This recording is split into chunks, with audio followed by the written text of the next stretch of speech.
ഇഷ്ടപ്പെട്ടു. മമ്മി രാവിലെ ഫുഡൊക്കെ ഉണ്ടാക്കി വെക്കും, ഞാനത് പെട്ടെന്ന് അടിച്ചിട്ട് കൂട്ടുകാരൻ നോക്കിക്കേ, ഒത്തിരി പേരെ സഹായിച്ച കൂട്ടുകാരുണ്ട്. ഒന്ന് കൈ നോക്കിക്കേ, ആരെങ്കിലും നിങ്ങൾ സഹായിച്ചിട്ടുണ്ടെങ്കിൽ കൈ നോക്കിക്കേ, കൈ നോക്കിക്കേ. ഇതിനേക്കാൾ സൂപ്പർ സ്റ്റാർ അവരല്ലേ. കണ്ടോ ഒത്തിരി പേര്.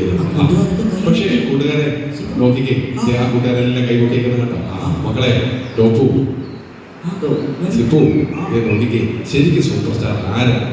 എല്ലാ ഗുണങ്ങളും ഒരുമിച്ചുള്ള ഒരാളാണ് സൂപ്പർ സ്റ്റാർ. അങ്ങനെ ഒരാളുണ്ട്, അറിയാമോ നിങ്ങൾക്ക്? ഏതായാലും നല്ല സമയമാണ് കൂട്ടുകാരെ. നിങ്ങൾക്ക് അറിയണോ, ഏറ്റവും നല്ല ഗുണങ്ങളുള്ള ഒരാളുണ്ട്, സൂപ്പർ സ്റ്റാർ ആയിട്ട് ഒരാളുണ്ട്. ആരാന്നറിയാമോ? സ്കൂളിൽ പോയപ്പോഴോ ചർച്ചയിൽ പോയപ്പോഴോ എല്ലാം കേട്ടിട്ടുണ്ടോ ഒരു സൂപ്പർ സ്റ്റാറിനെ കുറിച്ച്? യേശു ക്രിസ്തു, യേശു അപ്പച്ചൻ. യേശുപ്പച്ചനാണ് ശരിക്കും സൂപ്പർ സ്റ്റാർ. എല്ലാ ഗുണങ്ങളും ചേർന്നതാണ്. സ്നേഹവും സന്തോഷവും സമാധാനവും നന്മയും കരുണയും എല്ലാം ചേർന്ന് ആരാണുള്ളത്? യേശുപ്പച്ചൻ.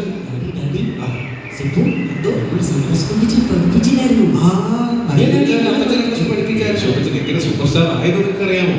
ഇല്ല ഡാഡി, എന്ന് പറഞ്ഞു. ഈ ഭൂമിയിൽ യേശുപ്പച്ചൻ വന്ന് ജനിച്ചു. യേശു പാവപ്പെട്ട ഒത്തിരി പേരെ സഹായിച്ചു, രോഗികളെ സൗഖ്യമാക്കി, ഗുരുതരായ വ്യക്തികൾക്ക്